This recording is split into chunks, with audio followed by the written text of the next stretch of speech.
Hi there, this is Ranjit, and in this video we'll be doing the unboxing and have a first look at the Zenfone Selfie. And this is a review unit that was sent to me by ASUS, so we don't have anything here regarding the pricing, but the Zenfone Selfie comes in two variants. One model is with 3 gigabytes of RAM and one is with 2 gigabytes of RAM. The one we have is having 3 gigabytes of RAM, and this product is sold in India via Flipkart, and the 3 gigabyte variant sells for 18,000, whereas the 2 gigabyte variant will be selling for 16,000 rupees. So here we have the handset itself, and it's in this weird pink color. Crazy color. Anyways, if we move further down, we just have this user guide, and we have some accessories, just the USB cable and the power brick. So we don't have any earphones. I'm not sure if you would get that in the retail box, but this is what we get in the review unit. So let me keep these things to the side and let's look at the handset itself. And if you have seen other handsets by ASUS, this one is also very similar to that.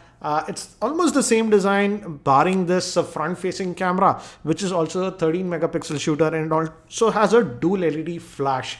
And even the rear facing camera is a 13 megapixel shooter with dual tone LED flash, and it also has laser autofocusing system. And this is the volume rocker that we are seeing on the new Zenfones. That's the same, and the design is also, as you can see, the same. And the back can be opened, but the battery is sealed inside, if I'm not wrong. Let's look at it.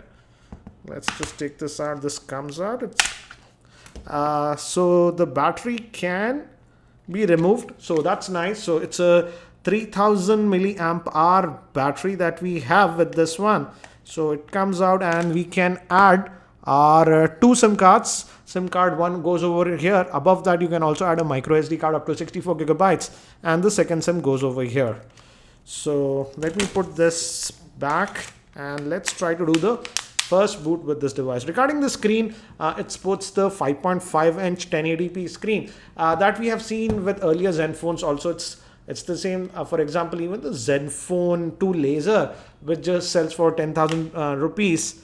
It has a 720p panel, but it is also having a 5.5 inch screen. So it's the same, but this is a 1080p panel that we are getting. And according to ASUS, this glass is Gorilla Glass 4.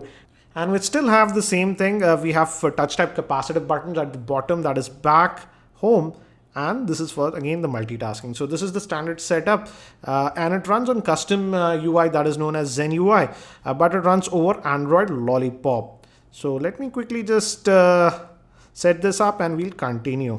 And it supports both the 2.4 gigahertz band as well as the 5 gigahertz Wi-Fi band. So let me just continue. And it runs over Android Lollipop. So I'll just skip these screens and continue when it's done. And we also get 100 gigabytes of Google Drive with this one. So, and it says Inspire ASUS. So I'll just skip this, skip data transfer, and we should be done. Yes, we are almost done. And let me adjust the brightness. Let me remove the auto brightness sensor. It has an auto brightness sensor. Let me just remove that. And that way the screen looks nice. Again, it runs the ASUS Zen UI, and it's a custom skin, but it does offer a lot of functions. And if you go to about the device, as you can see, it's running on the Android version 5.0.2, which is Android Lollipop. And as I mentioned, this is the version with 3 gigabytes of RAM. Hence, regarding internal storage, it has 32 gigabytes of internal storage. And out of that 32 gigabytes, we get 24.88 gigabytes of space available to us. And we can also add a micro SD card up to 64 gigabytes. So in terms of storage, you should not have any issues. And if we go to display, again, it has that auto brightness sensor, and it also has a LED notification light, and we can adjust the screen colors if you want. So if you want vibrant, and you can even control the color temperature. So that is nice. And before we continue, let me give you a configuration overview. This ASUS ZenFone Selfie is powered by the Snapdragon 615 chipset, which is an octa-core processor clocked at 1.7 GHz. Regarding the GPU, it has the Adreno 305. Regarding RAM, as I mentioned, the version we are using has 3 GB of RAM and 32 GB of internal storage. It has a 5.5-inch IPS grade 1080p screen with Gorilla Glass 4 protection. It also has a micro SD card slot, NFC support. Moving towards the camera, it has a 13 megapixel rear facing camera with laser autofocusing system. And moving to the front facing camera, that is also a 13 megapixel camera with dual tone LED flash. Moving towards the battery, it's a 3000 milliamp hour battery and it runs Android Lollipop out of the box. So in terms of specs, it is really good, but it'll be interesting to see how will this Snapdragon 615 chipset perform. So I will be surely testing that, and let's go to the all, and we have quite a few apps that are pre-installed on this. So there is quite a bit of bloatware, but you can uninstall some of these apps. So let us actually now fire up the Google browser. And initial impressions, it is snappy, though it's running that custom skin. So looks like the experience should be good. So this is the default keyboard that we get, and we also have a number row. And this should go to the mobile version. And let's force it to desktop. Again, as you can see, it's nice. And regarding the screen quality looks to be nice. And even the viewing angles seem to be good, as you can see. Let us also see if USB OTG is supported. I'm sure it should be supported, but let's just check this one. And I've plugged in the USB OTG drive, and yes, it detected that, so it should work. Let's see, as it says external storage inserted. Let's open it up, and we have a built-in file manager. So let's do one thing. Let's try to play a video. Let's try to play this video. We'll use the default video player and we'll maximize the volume just once. Oh, so the built-in player. Let's try to play this file. So it's loud. I think so. Auto rotation is disabled. Let me actually enable. Yeah, it's there.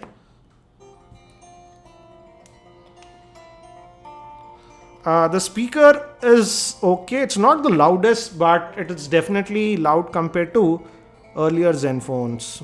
But still, it's just a single rear firing speaker that we have. So it does support USB OTG out of the box, so that's a good thing. Now let's also quickly look at the camera, which is a highlighting point about this device. So let's fire up the camera. And the rear facing camera actually has, it says tutorial. I'll just skip that. And remember, no thanks. So it also has that laser autofocusing system. So as you can see, so that was fast. You can just tap in. Again, I noticed that if you use tap to focus, it is slow. If you just leave it like this, automatically it tries to focus fast. But when I'm hitting the tap to focus, it is taking a second. That was also the same problem even with the ASUS ZenFone 2 laser. So actually you shouldn't use the tap to focus. And let's also look at the front facing camera. So this, we have the beautification and stuff. So this is the front facing camera. And the shutter speed is fast, as you can see. Oops, what is it doing? Yeah. So it's not as fast as the rear facing camera. Definitely it waits for a second. Whereas the rear facing camera is a lot faster. Let's just move out of this one. And we also have a lot of modes, as you can see, but I will be testing the camera a lot more, and I'll include my opinion in my full reviews. So that's it for now for this unboxing and overview for this ZenFone Selfie. If you have any specific questions around this device, do post them in the YouTube comments and I'll try to include them in my review. And if you're not subscribed to my YouTube channel, hit that subscribe button. Thanks for watching. This is Ranjit and I hope to see you in my next video.